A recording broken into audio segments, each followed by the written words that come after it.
You, John Fitzgerald Kennedy, do solemnly swear. I, John Fitzgerald Kennedy, do solemnly swear. That you will faithfully execute the office of President of the United States. That I will faithfully execute the office of President of the United States. And will, to the best of your ability. And will, to the best of my ability. Preserve, protect, and defend the Constitution of the United States. Preserve, protect, and defend the Constitution of the United States. So help you God. So help me God.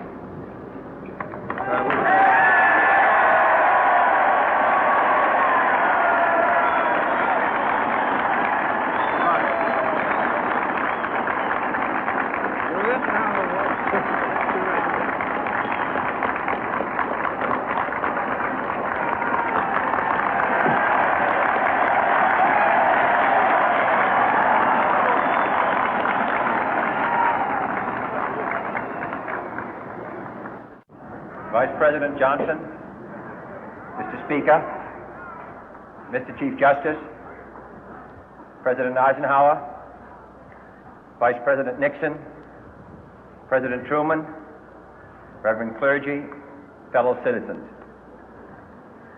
We observe today not a victory of party, but a celebration of freedom, symbolizing an end as well as a beginning, signifying renewal as well as change.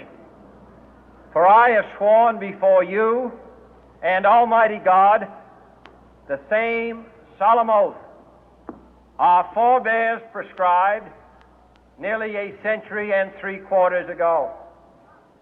The world is very different now, for man holds in his mortal hands the power to abolish all forms of human poverty and all forms of human life. And yet the same revolutionary beliefs for which our forebears fought are still at issue around the globe. The belief that the rights of man come not from the generosity of the state, but from the hand of God. We dare not forget today that we are the heirs of that first revolution. Let the word go forth from this time and place to friend and foe alike that the torch has been passed to a new generation of Americans born in this century, tempered by war, disciplined by a hard and bitter peace, proud of our ancient heritage, and unwilling to witness or permit the slow undoing of those human rights to which this nation has always been committed and to which we are committed today at home and around the world.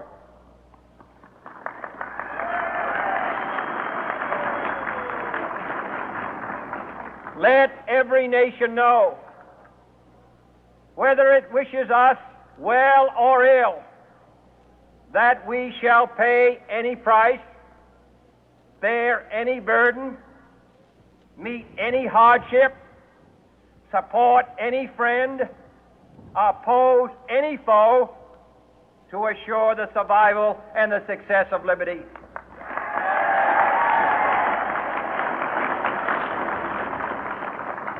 This much we pledge and more. To those old allies whose cultural and spiritual origins we share, we pledge the loyalty of faithful friends. United, there is little we cannot do in a host of cooperative ventures. Divided, there is little we can do, for we dare not meet a powerful challenge at odds and split asunder.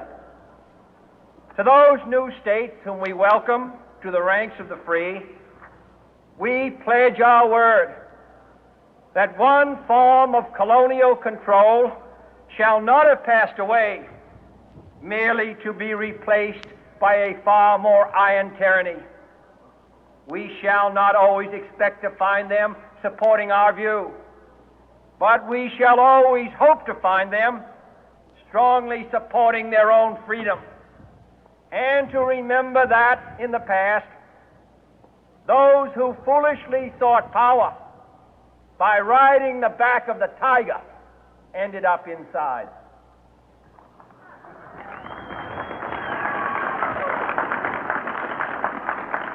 To those people in the huts and villages of half the globe struggling to break the bonds of mass misery, we pledge our best efforts to help them help themselves for whatever period is required, not because the communists may be doing it, not because we seek their votes, but because it is right. If a free society cannot help the many who are poor, it cannot save the few who are rich.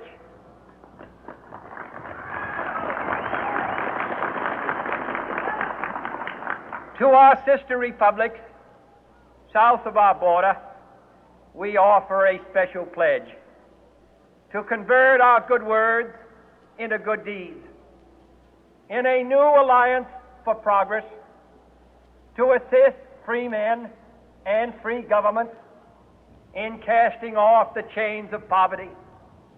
But this peaceful revolution of hope cannot become the prey of hostile powers. Let all our neighbors know that we shall join with them to oppose aggression or subversion anywhere in the Americas. And let every other power know that this hemisphere intends to remain the master of its own house.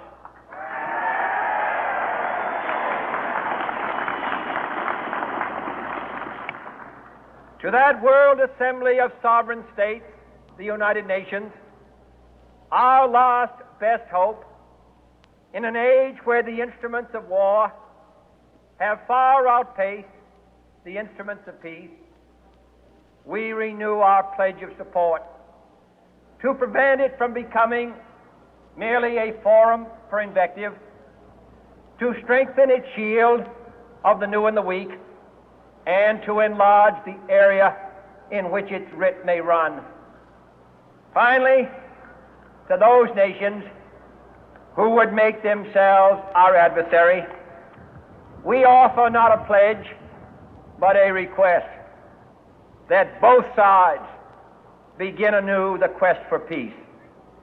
Before the dark powers of destruction, unleashed by science, engulf all humanity in planned or accidental self-destruction, we dare not tempt them with weakness, for only when our arms are sufficient beyond doubt can we be certain beyond doubt that they will never be employed. But neither can two great and powerful groups of nations take comfort from our present course, both sides overburdened by the cost of modern weapons, both rightly alarmed by the steady spread of the deadly atom, yet both racing to alter that uncertain balance of terror that stays the hand of mankind's final war. So let us begin anew, remembering on both sides that civility is not a sign of weakness, and sincerity is always subject to proof. Let us never negotiate out of fear, but let us never fear to negotiate.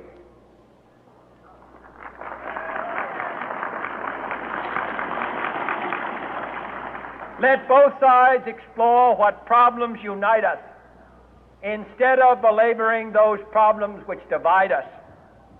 Let both sides, for the first time, formulate serious and precise proposals for the inspection and control of arms, and bring the absolute power to destroy other nations under the absolute control of all nations.